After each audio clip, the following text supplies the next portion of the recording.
नमस्कार। US academy and institute Gorakhpur के video शिक्षण में मैं महेश्वर त्रिपाठी हिंदी शिक्षक आपका स्वागत करता हूं। आज हम सब हिंदी शिक्षण में कक्षा 11वीं के काव्य खंड से भवानी प्रसाद मिश्र द्वारा लिखित कविता घर की याद का अध्ययन करेंगे। सबसे पहले हम जानेंगे भवानी प्रसाद मिश्र जी का जीवन परिचय। भवानी प्रसाद मिश्र का जन्म सन 1913 गांव टिंगरिया, तहसील सिवनी मालवा, जिला होशंगाबाद, मध्य प्रदेश में हुआ। उनकी प्रारंभिक शिक्षा सुहागपुर, होशंगाबाद, नरसिंहपुर और जबलपुर में हुई।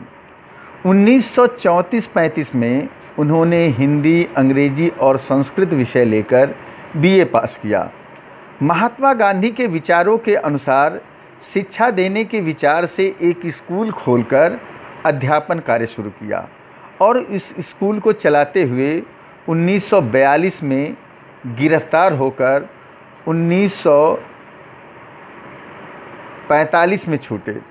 उसी वर्ष महिला संवर्धा में शिक्षा देते हुए शिक्षक की तरह गए और 4-5 साल वहीं बिताए।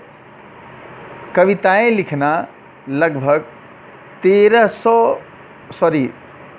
1930 से ही नियमित रूप से प्रारंभ हो गया था और कुछ कविताएं पंडित ईश्वरी प्रसाद वर्मा के संपादन में निकलने वाले हिंदू पंच में हाई स्कूल पास होने के पहले ही प्रकाशित हो चुकी थी। सन 1932-33 में वे माखनलाल चतुर्वेदी के संपर्क में आए। चतुर्वेदी जी आग्रहपूर्वक कर्मवीर में उनकी कविताएं प्रकाशित करते रहे। हंस में भी उनकी काफ़ी कविताएं छपी। उसके बाद अज्ञेय जी ने दूसरा सप्तक में उन्हें प्रकाशित किया। दूसरा सप्तक के बाद प्रकाशन क्रम ज़्यादा नियमित होता गया।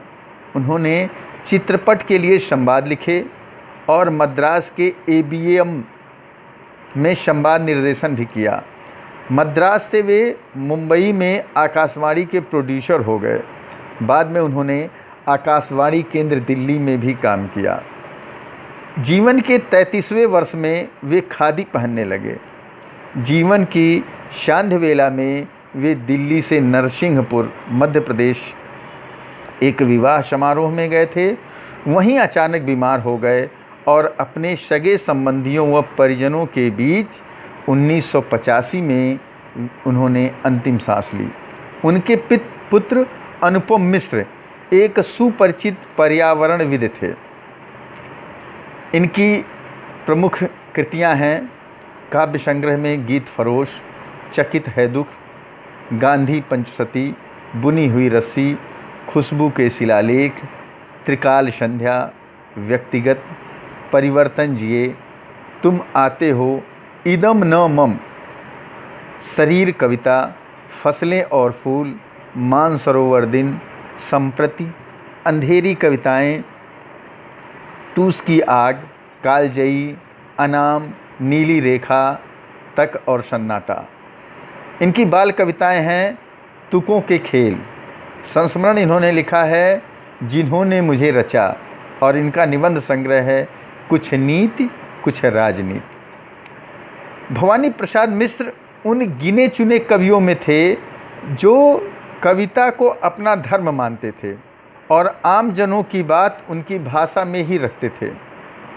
उन्होंने ताल ठोककर कवियों को नसीहत दी थी कि जिस तरह हम बोलते हैं उस तरह तू लिख, जिस तरह हम बोलते हैं उस तरह तू लिख और इसके बाद भी हमसे बड़ा तू लिख। उनकी बहुत सारी कविताओं को पढ़ते हुए महसूस होता है कि कवि आपसे बोल रहा है, बतिया रहा है। जहाँ अपनी गीत फरोश कविता में कवि ने अपने फिल्मी दुनिया के बिताए समय को याद कर कवि के गीतों का विक्रेता बन जाने की विडंबना को मार्मिकता के साथ कविता में ढाला है, वहीं सतपुड़ा के जंगल जैसी कविता सुधी पाठकों के एक अछूती प्रकृति के सुंदर दुनिया में लेकर चलती है। उनकी कविताएं गेय हैं और पाठकों को ताउम्र स्मरण रहती हैं। वे गूढ़ बातों को भी बहुत ही आसानी और सरलता के साथ अपनी कविताओं में रखते थे। नई कविताओं में उनका काफ़ी योगदान है। उनका सादगी भरा शिल्प अब भी नए कवियों के लिए चुनौती और प्रेरणा स्रोत है। वे जनता की बात को जनभाषा में ही रखते थे। उनकी कविताओं में नए भारत का स्वप्न झलकता है। उनकी कविताएं परिवर्तन और सुधार की अभिव्यक्ति हैं।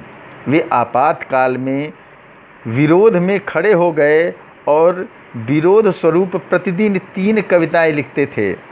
वस्तुतः वे कवियों के कवि थे। यहाँ घर की याद कविता में घर के मर्म का उद्घाटन है। कवि को जेल प्रवास के दौरान घर से विस्थापन की पीड़ा सालती है। कवि के स्मृति संसार में उनके परिजन एक एक कर शामिल होते चले जाते हैं।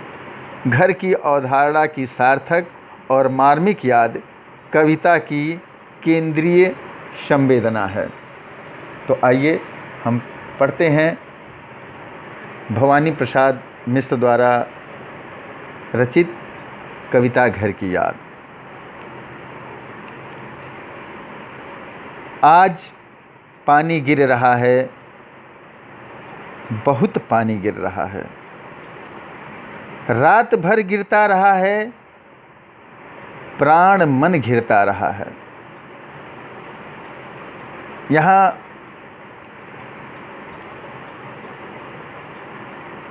इस कविता में उन दिनों की बात है जब भवानी प्रसाद मिश्र जेल में थे और एक रात लगातार बारिश हो रही थी और उस समय कवि यानी भवानी प्रसाद मिश्र को घर की याद आती है।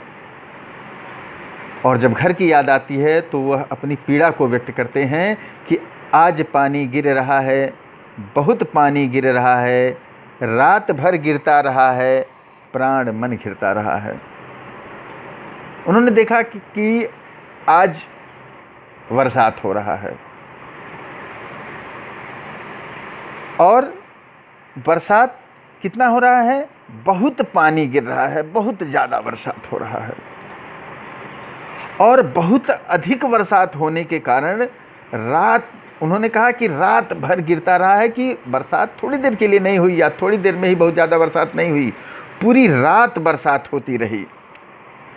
और पूरी रात बरसात होने से, पूरी रात बारिश होने से क्या हुआ कि प्राण मन घिरता रहा है, कि यानी उनके मन में, उनके प्राण जो है, उनका जो मन है वह डरा हुआ महसूस कर रहा है कि बहुत पानी गिर रहा है तो वहाँ की स्थिति क्या होगी, हमारे घर की स्थिति क्या होगी। फिर उन्होंने लिखा कि बहुत पानी गिर रहा है, घर नज़र में तिर रहा है। घर की मुझसे दूर है जो, घर खुशी का पूर है जो। बहुत पानी गिर रहा है और जब बहुत पानी गिर रहा है तो मेरा घर मुझे, मेरी आँखों के सामने तैरता हुआ नज़र आ रहा है कि मेरे घर के चारों तरफ पानी ही पानी हो गया है। कौन सा घर? वह घर नहीं जिस घर में मैं रह रहा हूँ। अभी तो जेल में वो रह रहे हैं, उसको घर नहीं कह रहे हैं, उस घर की बात कर रहे हैं जो उनसे दूर है। कहा कि घर की मुझसे दूर है जो, वह घर जो मुझसे दूर है, वह घर नहीं जिस घर में मैं रह रहा हूँ, वह घर जो मुझसे दूर है। और कौन सा घर है?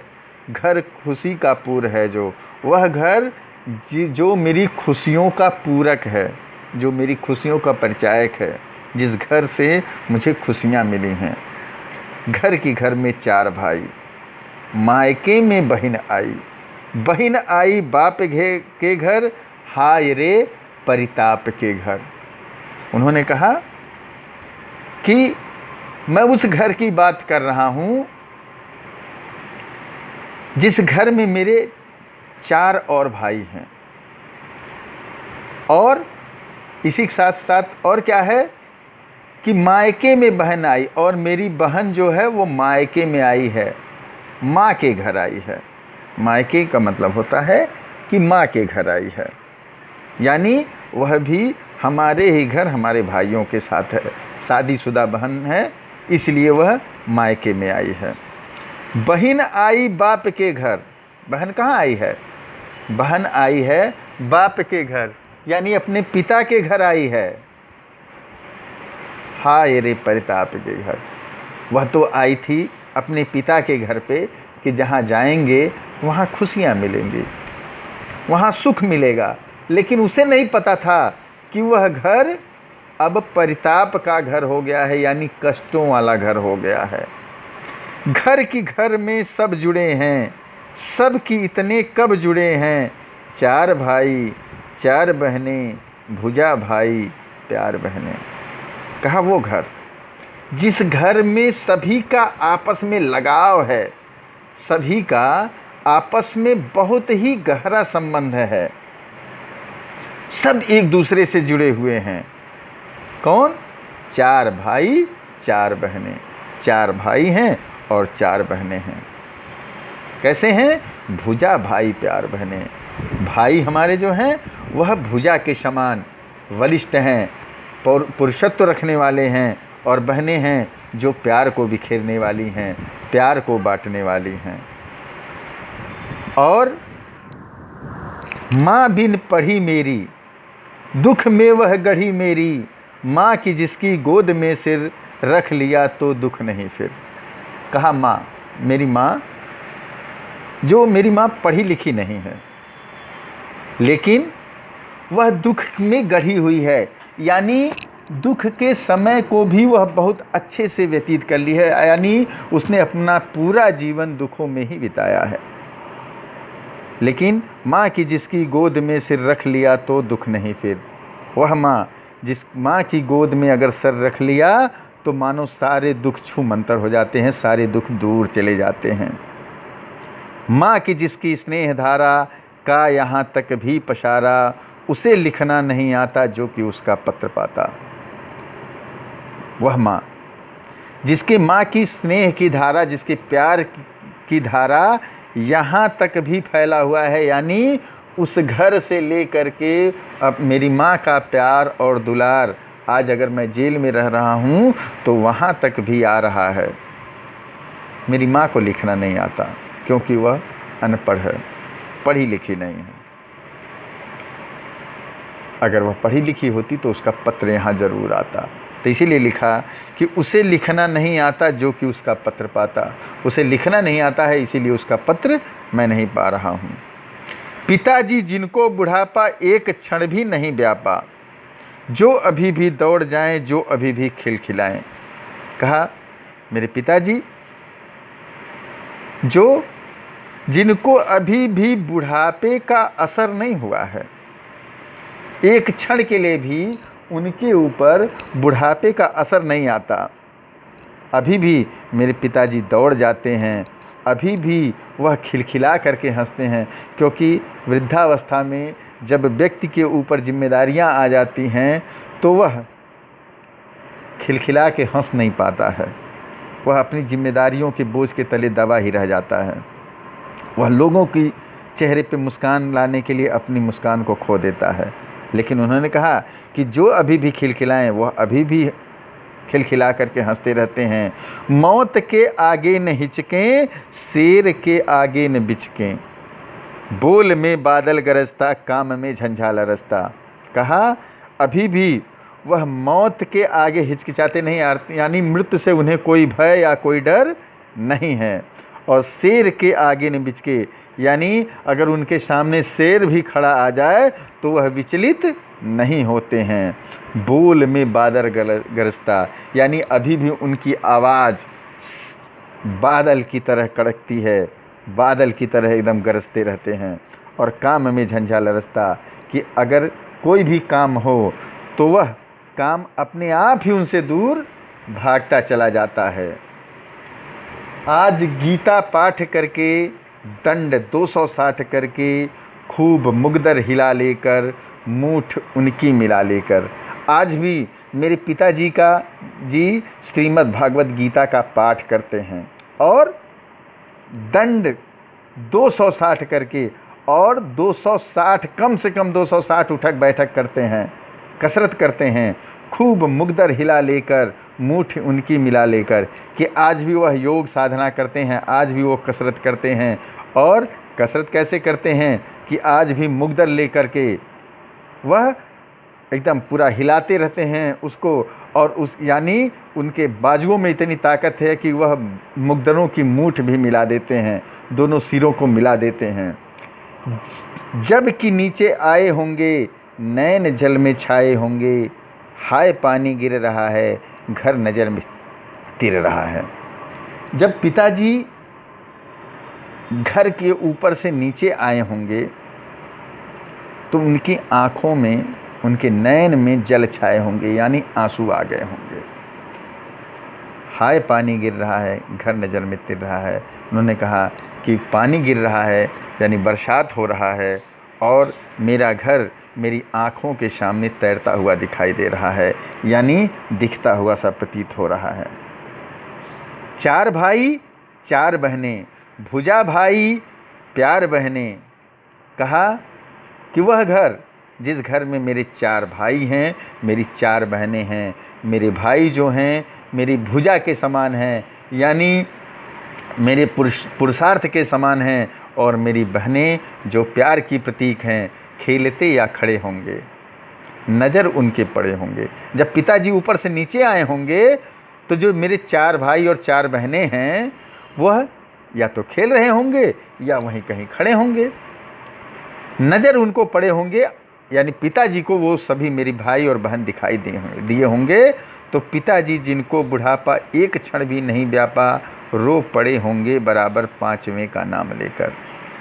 वह पिताजी जिनके ऊपर अभी भी बुढ़ापे का असर तनिक मात्र भी नहीं है, एक क्षण के लिए भी उनके ऊपर बुढ़ापे का असर नहीं होता है, वह जब मेरे भाई बहनों को देख के होंगे तो मुझ 5वें को याद करके उनकी आंखें नम हुई होंगी, वो रो दिए होंगे।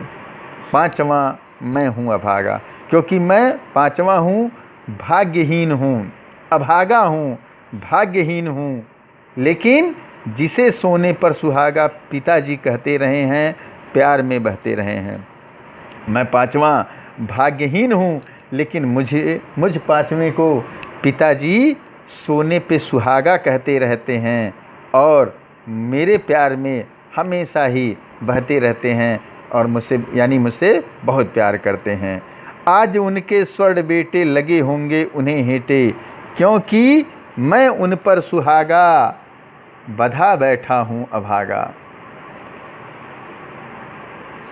आज जिन बेटों को वह स्वर्ण कहते हैं, सोना कहते हैं, हर कोई अपने बच्चे को सोना कहता है कि मेरा सोना बेटा, मेरा सोना बेटा। तो यहाँ उन्होंने कहा कि वहाँ आज उनके स्वर्ण बेटे लगे होंगे उन्हें हेटे, कि जिन बच्चों को वो सोना कहते हैं, आज वो बच्चे उन्हें तुच्छ लगे होंगे, क्योंकि मैं उन पर सुहागा बधा बैठा हूँ भागा। क्योंकि जिसको वो सोने पे सुहागा कहते रहते हैं, वह बेटा, वह भाग्यहीन पुत्र, वह अभागा पुत्र मैं यहाँ जेल में बैठा पड़ा हूँ। और माँ ने कहा होगा, दुख कितना बहा होगा, आँख में किस लिए पानी, वहाँ अच्छा है भवानी। और माँ ने उनसे कहा होगा कि आप क्यों दुखी हो रहे हैं, आपकी आँखों में क्यों पानी आ रहा है, क्यों अश्रुजल आए हैं, वहाँ भवानी ठीक ठाक है। लेकिन माँ ने जब यह कहा होगा तो उसे कितना दुख हुआ होगा। वह तुम्हारा मन समझकर और अपनापन समझकर गया है, सो ठीक ही है, वह तुम्हारी लीक ही है। भवानी आपको अपना समझ करके और अपनापन समझ करके आपके ही पद चिन्हों पर चल करके वहाँ गया है। इसका मतलब ठीक ही किया है। क्यों? क्योंकि वह आपके पद चिन्हों पर चल रहा है। आप जिस तरह से देश की सेवा करते हैं, देश की सेवा के लिए सर्वस्व न्यौछावर करते हैं, उसी तरीके से भवानी भी देश सेवा के लिए अपना सर्वस्व न्यौछावर करके आज जेल में रह रहा है या जेल में है, बंद है। ठीक है, तो यह ठीक है, वह आपके ही आचरणों पर चल रहा है, आपके ही पद चिन्हों पर चल रहा है। पाम जो पीछे हटाता, कोख को मेरी लजाता, इस तरह हो न कच्चे रो पड़ेंगे और बच्चे। कहा अगर आपके अनुसार भवानी नहीं चलता तो वह मेरी कोख को शर्मिंदा कर देता। इसलिए आप तनिक भी अधीर न होइए, थोड़े से भी कच्चे नहीं होइए, क्योंकि अगर आप थोड़ा सा कच्चे होंगे तो और जो बच्चे हैं वह रोने लगेंगे। पिताजी ने कहा होगा, हाय कितना सहा होगा, कहाँ मैं रोता कहाँ हूँ, धीर मैं खोता कहाँ हूँ। पिताजी ने यह कहा होगा कि मैं कहाँ रो रहा हूँ, मैं कहाँ अपना धैर्य खो रहा हूँ। लेकिन जिस समय उन्होंने यह कहा होगा तो उनके दिल पर, उनके मन पर, उनके मस्तिष्क पर कितना दर्द रहा होगा और वह किस तरह से सहे होंगे, यह व्यक्त करना या यह कहना बहुत ही कठिन है। हे सजीले हरे सावन, हे कि मेरे पुण्य पावन, तुम बरस लो वे न बरसे, पाँचवें को वे न तरसे। अब सावन से निवेदन कर रहा है, सावन के महीने में बरसात होता है और ऐसे समय में कवि निवेदन कर रहा है, प्रार्थना कर रहा है कि हे सजीले हरे सावन। सावन के महीने में सब कुछ हरा हरा दिखाई देता है। इस महीने में यहाँ तक कि लोग हरा वस्त्र भी पहनना पसंद करते हैं। बहुत सारे लोग हरा वस्त्र पहनते हैं। तो कहा सजे धजे रहते हैं, बहुत सारे पर्व त्यौहार भी आते हैं इस महीने में। तो कहा हे सजीले हरे सावन, हे कि मेरे पुण्य पावन। यह महीना पुण्य का महीना भी माना जाता है। आप लोग जानते ही होंगे कि इस सावन के महीने में बहुत सारे लोग अपने आराध्य देव भगवान भोलेनाथ की पूजा करते हैं। इसको पुण्य का महीना भी माना जाता है। कहा कि हे कि मेरे पुण्य पावन, तुम बरस लो वे न बरसें।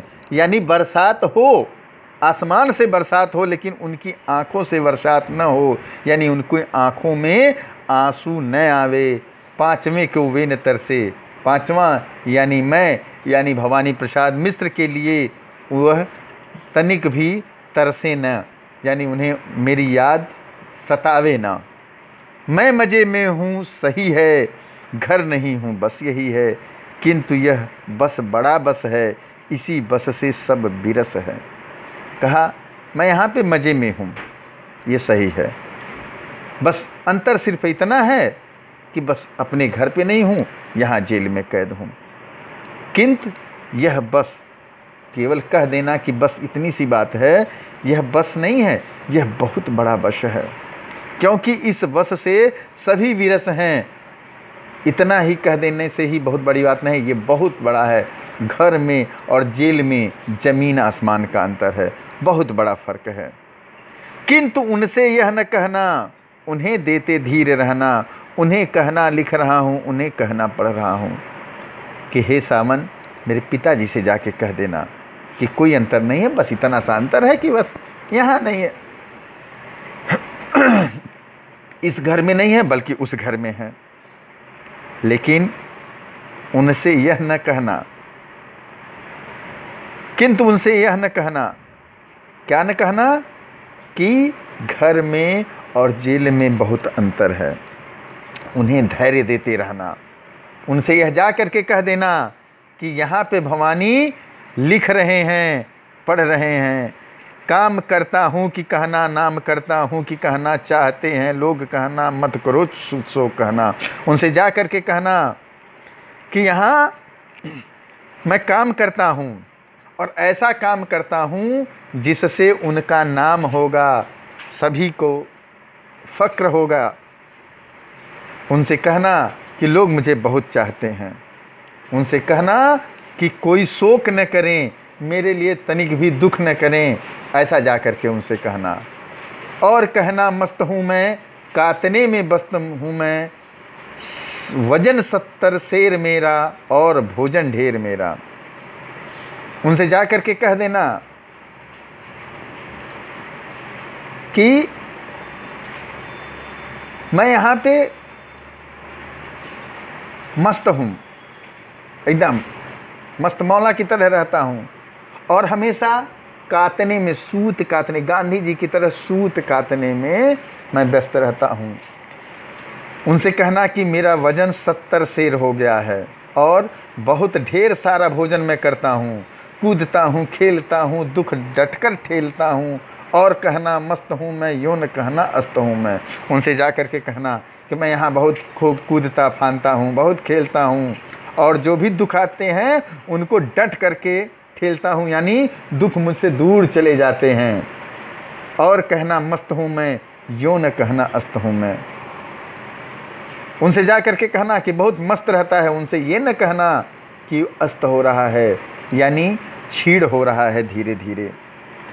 हाय रे ऐसा न कहना है कि जो वैसा न कहना। उन्होंने कहा हे सावन, जाओ उनसे कहो ये सारी बातें, लेकिन ऐसा मत कह देना। कैसा न कह देना कि जिस तरह से तुम्हें मैं दिखाई दे रहा हूँ, जिस तरह से मैं रह रहा हूँ, ऐसी बातें मत कहना। कह न देना जागता हूँ आदमी से भागता हूँ। वहाँ जा कर के ऐसे न कह देना कि सारी रात भवानी को नींद नहीं आती, वह सोता नहीं है, बल्कि दिन और रात जागता ही रहता है। जब व्यक्ति कष्ट में रहता है, पीड़ा में रहता है, तो उसकी निद्रा सबसे पहले ही चली जाती है। कह न देना जागता हूँ आदमी से भागता हूँ। ऐसा भी न जाके कह देना कि आदमी देखने से डर लगता है, क्योंकि जेल में उनको इतनी प्रताड़ना, इतनी पीड़ा मिल रही थी कि हर कोई आने वाला उन्हें पीड़ित कर रहा था, प्रताड़ित कर रहा था। और इसीलिए कहा कि अब एक इंसान नहीं, बल्कि हर आदमी से डर लग रहा है, इसलिए आदमी से भागता हूँ। कह न देना मौन हूँ मैं, खुद न समझूँ कौन हूँ मैं।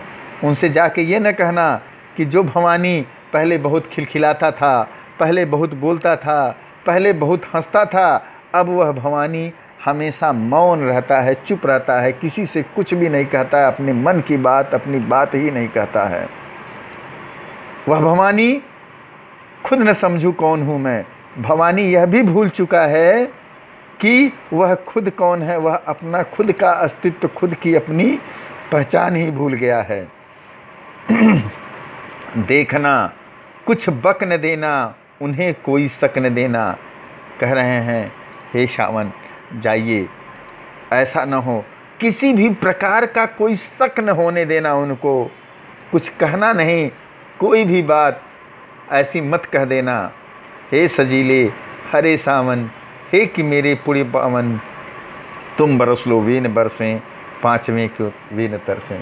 कहा हे सजीले सावन, हे मेरे पुण्य पावन, तुम बरसो, यानी बरसात हो, लेकिन मेरे पिताजी की आँखों में जरा सा भी जल न आए, आंसू न आए, और वे मेरे लिए तनिक भी पीड़ा न महसूस करें, उन्हें मेरे लिए जरा सा भी तरस न हो।